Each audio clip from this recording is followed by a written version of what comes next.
पत्रकार है। राशिद जी, तमाम चुनावों का आपका अनुभव, और ये जो बीजेपी साल दर साल या राज्य दर राज्य जो प्रयोग करती है, जिसमें एक मध्य प्रदेश भी है जहां इतने केंद्रीय मंत्रियों को उतार दिया गया, ऐसे बड़े चेहरों को उतारा गया कि उनका दर्द सार्वजनिक तौर पे निकल रहा है, तो इसको किस तरीके से देखा जाए? देखिए रीमा, धन्यवाद। देखिए, मुझे ऐसा लगता है कि भाजपा में एक बात बिल्कुल तय हो गई है कि शीर्ष नेतृत्व है जिसमें नरेंद्र मोदी जी और अमित शाह शामिल है, और बाकी तमाम लोग जो है वो एक मतलब कार्यकर्ता हैं। जो हमारे मित्र भाजपा के कह रहे थे, उन्हीं की बात का मैं समर्थन करते हुए कहता हूं कि वो कार्यकर्ता है, उनकी और कोई हैसियत नहीं है। वो केंद्र में मंत्री हो, सांसद हो, जो भी हो, पार्टी का आदेश हुआ है और वो लड़ेंगे, और उनको लड़ना भी होगा, उनके पास कोई ऑप्शन नहीं है। लेकिन ये हर राजनीतिक दल में एक व्यवस्था होती है। तो जो आदमी राज्य का चुनाव लड़ता है, फिर केंद्र का चुनाव, मतलब लोकसभा का चुनाव, फिर केंद्र में मंत्री बनता है, तो उसकी एक राजनीतिक हैसियत होती है। ये राजनीतिक तो आपका सियासी अनुभव सर क्या कहता है? आपका सियासी अनुभव क्या कहता है कि अगर बीजेपी ने इस तरीके से टिकट वितरण किया है तो क्या वाकई स्थिति खराब है, और क्या वाकई जो मौजूदा सीएम है उनको दरकिनार करने की भी कोशिश है, जो कांग्रेस पार्टी के सवाल है?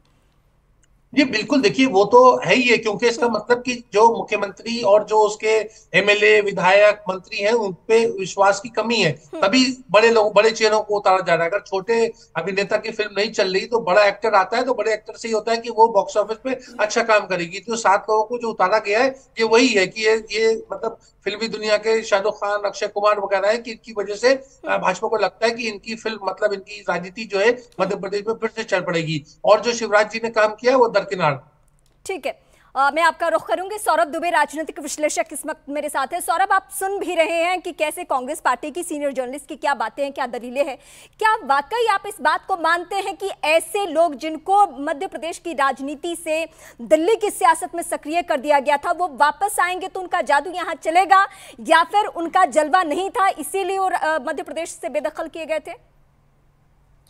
देखिए, सबसे पहले तो अभी मैं जो कांग्रेस के प्रवक्ता उनका जवाब दे दूं कि वो जो छूटी हुई कारतूस और फूकी हुई बंदूकों की बात कर रहे हैं, तो क्या दिग्विजय सिंह और उनके बारे में, कमलनाथ जी के बारे में वो यही बोलेंगे? क्योंकि मध्य प्रदेश के बड़े नाम है भाई। जो नाम बीजेपी ने उतारे हैं वो मध्य प्रदेश के ही तो हैं, वो वायनाड से थोड़ी ना करके रखे गए।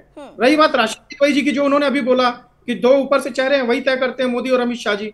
अरे भाई, जब आपके कर्नाटक का सीएम और डिप्टी सीएम फिक्स करना था तो क्या लड़ाई चल रही थी, वो आपने नहीं देखा? जब वहां डीके शिव कुमार जी और सिद्धारमैया जी में से किसको चुन करके बनाना था, तो 1 महीना तो मंथन चल रहा था। तो ऐसा सभी पार्टियों में होता है। जो ऊपर का शीर्ष नेतृत्व होता है, वो संसदीय बोर्ड कमेटी होती है, वो डिसाइड करती है। इसमें कोई कांग्रेस की न तो कांग्रेस पीछे है और न ही भाजपा की। भाजपा तो अनुशासित पार्टी है, लेकिन कांग्रेस के अंदर जो इस तरह के विवाद पैदा होते हैं और वहां पर बिखराव होता है, वो अलग मैटर करता है। देखिए, अब जहां तक बात है कैलाश विजयवर्गीय जी की, तो एक मेरे ख्याल से तो एक सीधा मैसेज ये भी है कि भाई देखिए, आप स्वयं नेता हैं, महासचिव हैं, और आपके पुत्र की जगह आपको ही पार्टी अगर लड़ा रही है तो अच्छी बात है। इसमें जहां पर अगर परिवारवाद की बात करती है बीजेपी, आपने जो सवाल उठाया, मैं बवेले जी से इसका जवाब ले भी लेती हूँ। बवेले जी, जिस तरीके से आपने पहले भी कटाक्ष किया कि ये तो फूके हुए कारतूस नेता हैं, इनका तो कुछ नहीं होने वाला है, लेकिन क्या कांग्रेस पार्टी ये हिम्मत रखती है कि केसी वेणुगोपाल को जाके विधायक का चुनाव लड़वा दे, दिग्विजय सिंह को चुनावी मैदान में विधायक के तौर पर उतार दे? देखिए, राजनीति में चुनाव जीतने के लिए हम ये चुनाव जीतने के लिए लड़ रहे हैं, और जहां पार्टी को जिसकी आवश्यकता लगेगी वो चुनाव लड़ेगा। और जो इन्होंने कमलनाथ जी के बारे में कही, भाजपा का प्रवक्ता कहता तो मुझे जवाब देने में मजा आता, लेकिन राजनीतिक विश्लेषक भाजपा प्रवक्ता के तौर पर इन्होंने सवाल पूछ लिया, मैं जवाब देता हूं। तो उन्होंने बिल्कुल, खैर कोई छोड़िए बात को, तो माननीय कमलनाथ जी पिछले 50 साल से चुनाव जीत रहे हैं, अपराजेय व्यक्ति हैं, और जिस चुनाव में गए वहां दिए। पहली बार विधानसभा लड़ने आए तो भाजपा को, 15 साल की भाजपा को उखाड़ दिया। तो कांग्रेस पार्टी ये चुनाव जीतने के लिए लड़ रही है, और अभी हमारी लिस्ट आई नहीं है। 5 अक्टूबर के बाद जब कांग्रेस पार्टी की पहली लिस्ट आएगी तो आप देखिएगा कि किस तरह का मुकाबला होगा। और ये जितना अभी हाइप क्रिएट हो रही है, ये सब अपनी अपनी देखेंगे कि किस खराब घड़ी आ गई थी जो हमने पर्चा भरने के लिए, टिकट लेने के लिए। हाँ, भर दिया। इनमें से कई लोग अभी पीछे हटेंगे। मगन सिंह कुलस्ते, नरेंद्र सिंह तोमर, हम पर कोई कैलाश विजयवर्गीय, अगर ये चुनावी मैदान में है तो कोई प्रेशर है क्या आपके ऊपर? हम पे कोई प्रेशर नहीं है। तोमर साहब को सिंधिया जी बड़े आसानी से हरवाने में हमारी और डबल मदद करेंगे। जैसे कि अभी जब नगर निगम का चुनाव हुआ था तो ग्वालियर में कांग्रेस जी, मैं बता रहा हूं ना, ग्वालियर और ग्वालियर और मुरैना के नगर निगम के चुनाव में 58 साल बाद कांग्रेस पार्टी जीती। उस समय तोमर साहब ने पूरा सिंधिया को सबोटेज किया था। भयंकर झगड़े भाजपा में मचे हुए हैं। जितने बड़े नाम लाएंगे वो उतने ज्यादा टकराएंगे, उतनी तेजी से कांग्रेस आएगी। कांग्रेस पार्टी जब से आपकी दूसरी लिस्ट आई है उम्मीदवारों की, और जब से आपने 3 केंद्रीय मंत्री सहित 7 सांसद उतारे हैं, उनका कहना है कि ये तो हार के लिए आप डर गए हैं, इसलिए आप इतने चेहरों को उतार रहे हैं। देखिए, मजबूरी है उनकी। आपने एक सीधा सा सवाल पूछा कि भैया केसी वेणुगोपाल को उतारोगे क्या? कहते नहीं, ये बी लिस्टर नेता को हम नीचे कैसे ले आएंगे? ये तय है कि जो नीचे पूरी जिंदगी चप्पल रगड़ता रहेगा वही रगड़ेगा, ऊपर वाला नहीं आ सकता नीचे। बीच में मत बोलिए ना प्लीज अब। और दूसरा, देखिए, बड़ी सही बात कही राशिद किदवई जी ने। बीजेपी ने तय कर लिया है कि मोदी जी और अमित शाह जी ही सिर्फ नेता हैं। कांग्रेस ने तो जैसे तय किया ही नहीं। जिस दिन से पार्टी पैदा हुई है उसी दिन से तय करके बैठे हैं कि परिवार के अलावा कोई आएगा तो बाथरूम में बंद करके पट्टी उखाड़ के फेंक देंगे। ज्ञान भारतीय जनता पार्टी को। बहरहाल कोई बात नहीं, लेकिन मैं सिर्फ इतना कहना चाहता हूं कि जब कर्नाटक में कांग्रेस ने अपने टिकट अनाउंस कर दिए थे तो उनका कहना था कि नहीं हम तो जीतने वाले हैं, कॉन्फिडेंट है, इसीलिए टिकट अनाउंस कर दिए। अरे भैया, एक बात तो बता दो, केंद्रीय मंत्री और सांसदों के सामने टिकट अनाउंस करने के लिए लोग नहीं मिल रहे क्या? ले लो, भारतीय जनता पार्टी से ले लो अगर नहीं मिल रहे तो। इतना समय हो गया, चुनाव सर पे है, ना टिकट अनाउंस कर पा रहे हैं, ना कॉन्स्टिट्यूएंसीज अनाउंस कर पा रहे हैं। हमने तो वो कमजोर सीटें जहां पर हमारी कहीं ना कहीं परफॉर्मेंस बेहतर नहीं रही थी उन पर टिकट उतारे हैं, और अपने उन कद्दावर नेताओं को उतारा है जिससे वहां का माहौल बदलेगा और हम 2/3 बहुमत लेकर आएंगे। लेकिन आप क्या करेंगे? पहले जो नेता थे अब तो वो भी नहीं रहे।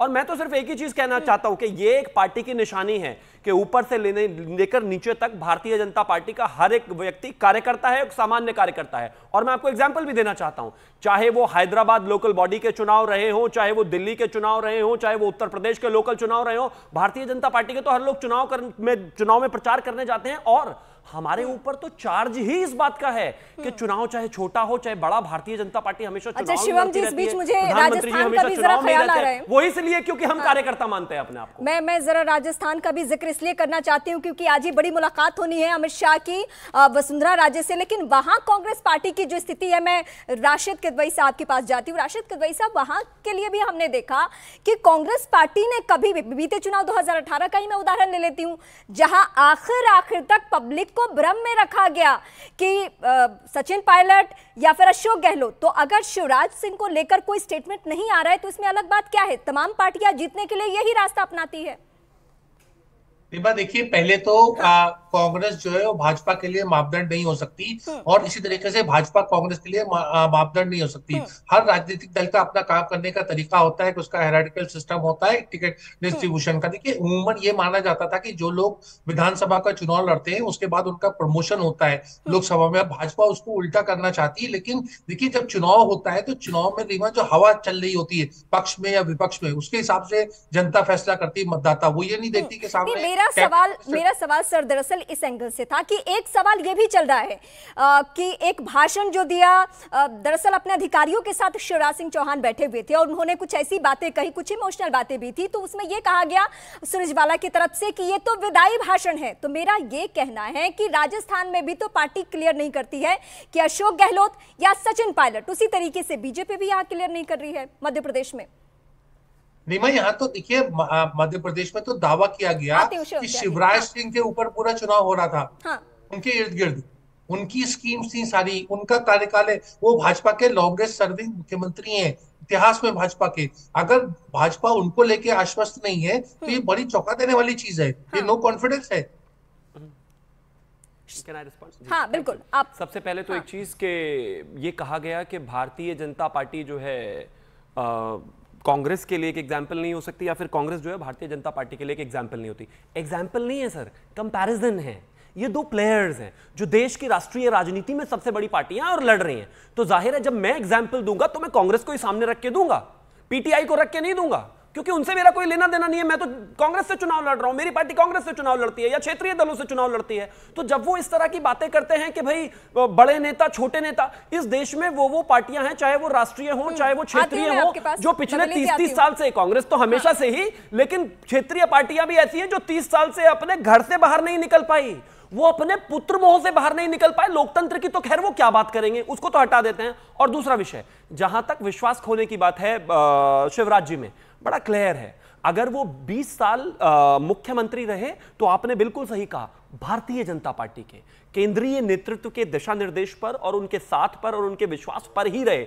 आज अगर स्ट्रैटेजी है और कोई चीजें हैं तो मुझे लगता है उसको लेकर भी वो आगे जाएंगे, और किसी ने किसी को कभी साइड किया ही नहीं। अभी जब पिछली बार सरकार बनी तब भी बाय डिफॉल्ट वही बने चीफ मिनिस्टर। तो मैं ऐसा मानता हूं कि केंद्रीय नेतृत्व जो साल में इतने सारे चुनाव लड़ते हैं या 5 साल में इतने सारे चुनाव लड़ते हैं, वो बेहतर अंडरस्टैंडिंग में होते हैं कि किस तरीके से कहां किसको लगाने से या फिर किसको कहां पर अप्लाई करने से ज्यादा बेहतर रिजल्ट्स हमारे आते हैं, और वो ऐसा होना ही चाहिए। लोकतंत्र में ये राजशाही वाली आदत जितनी जल्दी निकल जाए बेहतर है कि नहीं नहीं हम 5 स्टार से नीचे नहीं उतरेंगे, ऐसा नहीं होना चाहिए जी। एक बड़े कार्यकर्ता हैं और एक जो ग्रास रूट कार्यकर्ता है उनको भी महसूस होना चाहिए कि हम सब बराबर हैं, इसमें कोई इत्तेफाकी ना इत्तेफाकी नहीं होनी चाहिए। और नहीं, खबर तो अंदर खाने से ये भी आ रही है, अब इसमें कितनी सच्चाई है वक्त तय करेगा कि कुछ ऐसे चेहरे जिनको अगर राज्य की राजनीति से निकाला जा रहा है तो उनको केंद्र की राजनीति में सक्रिय किया जाएगा। अब ये चेहरे कौन होंगे? और खबर तो ऐसी भी आ रही है कि जब से केंद्रीय मंत्री, सांसदों और राष्ट्रीय महामंत्री जी के टिकट हुए हैं, कांग्रेस वालों ने कई सीनियर नेताओं ने ऑफर करने की टिकट कोशिश की अपने सीनियर नेताओं को। उन्होंने कह दिया कि नहीं नहीं हमें तो संन्यास दे दो, हम चुनाव नहीं लड़ना चाहते। वरना अभी तक कुछ तो सुगबुगाहट होती, ना टिकट है, ना कम्युनिकेशन है, ना कोई मीडिया में आवा है कि किसका कुछ फाइनल होना है नहीं होना है। अब टिकट देने के लिए ही लोग नहीं मिल रहे। बताइए। मैं पीयूष बबेले जी से जरा बात करती हूँ। पीयूष बबेले जी, चलिए मैं आपके लिए मान भी लेती हूँ कि कांग्रेस बीजेपी ये भांप चुकी है कि हार रही है, मैं आपके हिसाब से चल रही हूं, लेकिन क्या ये अनुशासन आपकी पार्टी में देखने को मिलता? क्योंकि जो कमलनाथ और सिंधिया की लड़ाई चली वो चुनावों के बीच में चली, चुनाव परिणाम के बाद में भी चली, और उसके बाद भी स्थिति इतनी खराब हो गई कि सिंधिया को पाला बदलना पड़ गया। तो ये है कांग्रेस पार्टी की स्थिति मध्य प्रदेश में। नहीं, वो आप तुलना गलत हो रही है। तो मैं सबसे पहले भाजपा प्रवक्ता को धन्यवाद दूंगा कि उन्होंने स्वीकार कर लिया इस डिबेट में कि शिवराज सिंह चौहान मुख्यमंत्री का चेहरा नहीं होंगे। इसके लिए मैं साधुवाद देता हूं, भाजपा का प्रवक्ता होते हुए वो सत्य बोले, इसके लिए मैं बहुत धन्यवाद उनको दे रहा हूं। दूसरी बात मैं ये कहूंगा कि सिंधिया कांग्रेस का पास्ट हैं, अब वो जो प्रेजेंट हैं वो भारतीय जनता पार्टी का, उनके बारे में हमें